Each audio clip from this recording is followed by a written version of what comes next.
Assalamualaikum warahmatullahi wabarakatuh. Pada kesempatan kali ini, saya berkesempatan untuk membawakan sebuah materi yang berjudul peristiwa hukum. Yang dimana sub pada materi kita hari ini adalah tentang perkenalan, latar belakang, pengertian peristiwa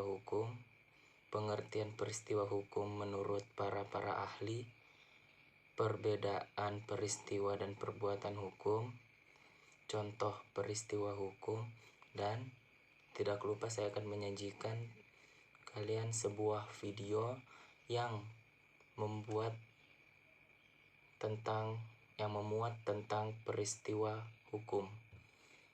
Dan yang terakhir adalah kesimpulan dari materi kita pada hari ini. Mungkin itu saja, kita akan langsung masuk kepada sesi pertama, yaitu perkenalan diri saya sendiri. Perkenalkan, nama saya Muhammad Fat. Saya dari kelas B, Prodi Pendidikan Sosiologi. Saya berkuliah di Universitas Negeri Makassar pada angkatan 2022-2023. Dan posisi saya sekarang sedang di Kalimantan karena keadaan kuliah adalah daring.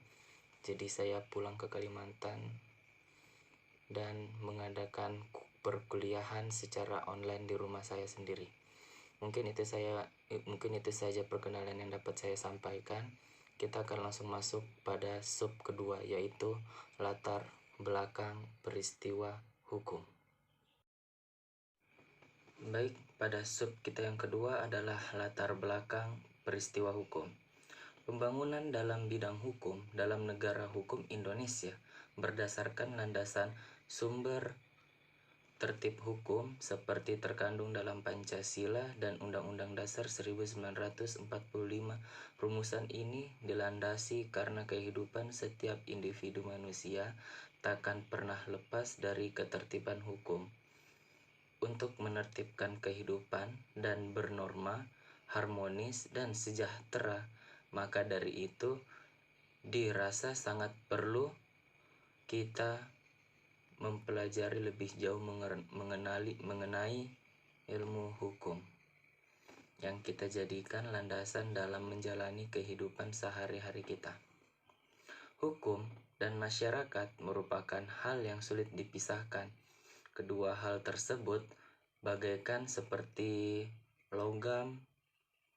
koin logam yang mereka itu dalam satu tempat itu mereka berbeda. Ya, sebelah kirinya beda, sebelah kanannya beda. Namun dia tidak dapat dipisahkan. Jadi, keberadaan hukum tanpa adanya masyarakat tidaklah berguna. Begitupun pula sebaliknya, keberadaan manusia tanpa adanya hukum, maka manusia itu pasti akan berporak-poranda, berbuat semenah-menah, dan tidak ada tujuan yang jelas. Dan mungkin sekian dari latar belakang ini. Kita akan langsung masuk pada sub yang ketiga, yaitu pengertian peristiwa hukum. Baik, kita sudah masuk pada sub berikutnya, yaitu adalah pengertian peristiwa hukum. Dan secara sederhana, peristiwa hukum itu adalah sebuah peristiwa yang dapat menggerakkan hukum atau menimbulkan akibat hukum. Namun, tidak semua peristiwa dapat dikatakan sebagai peristiwa hukum, atau tidak semua perbuatan kita dapat dikatakan sebagai perbuatan hukum. Nah, baik, kita akan masuk pada pembahasan berikutnya, yaitu pengertian menurut para ahli. Nah, kita masuk kepada sub berikutnya, yaitu pengertian menurut para ahli. Yang pertama dari Sujono Dirjosisworo. Di sini ia mengatakan bahwa semua peristiwa yang dapat menimbulkan akibat hukum antara pihak yang mempunyai hubungan hukum. Dan yang kedua, Sajipto Rahardin. Di sini ia mengatakan bahwa suatu kejadian di dalam masyarakat yang menggerakkan peraturan hukum tertentu sehingga ketentuan yang tercantum di dalamnya itu dapat diwujudkan. Dan yang terakhir adalah Mr. L.G. Van Apeldoorn, peristiwa yang berdasarkan hukum yang dapat menimbulkan dan dapat menghapuskan hak tersebut. Itu adalah pengertian dari menurut para ahli yang dapat saya sampaikan. Dan mungkin kita akan masuk pada sub berikutnya.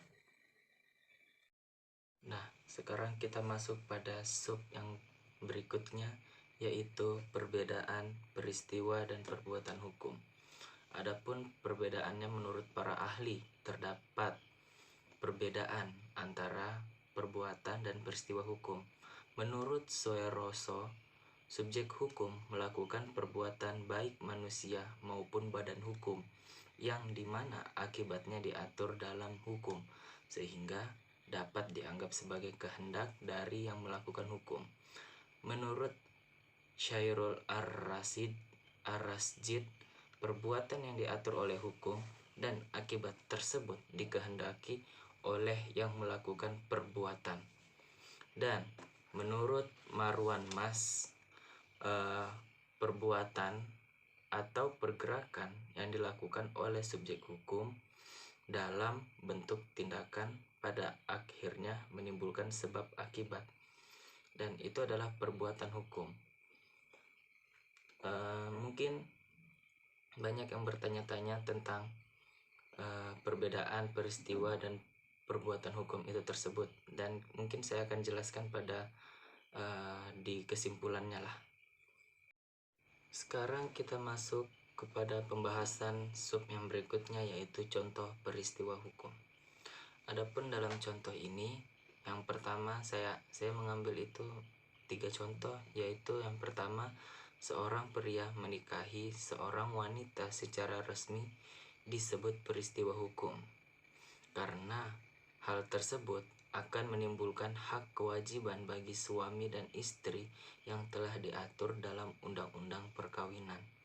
Dan yang kedua, peristiwa kematian seseorang.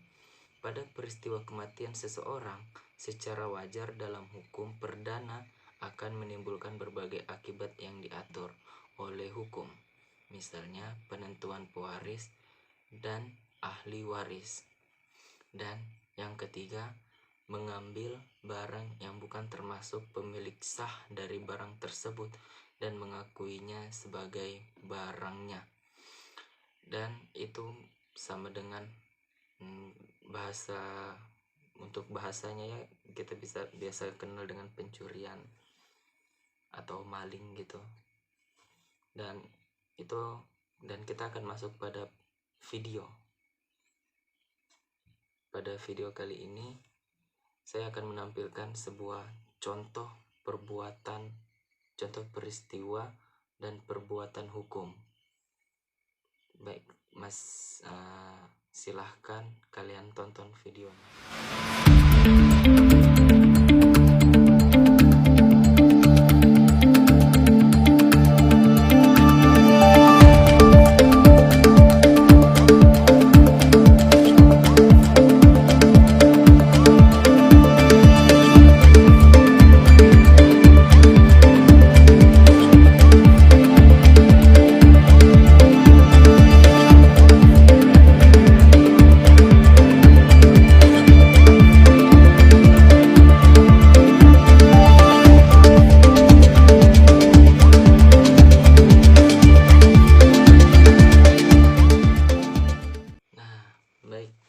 Bagaimana dengan video yang telah saya sajikan? Apakah ada yang kurang mengerti?